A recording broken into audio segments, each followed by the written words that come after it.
মালিক কেড়েছেন আমার সঙ্গে বোঝাপড়া করতে শোন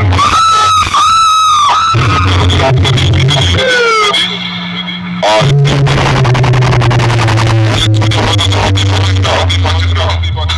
বাবলের সঙ্গে কম্পিটিশন লড়বি ভালো মন্দ খেয়ে তারপর আমার সঙ্গে লড়তে আসবি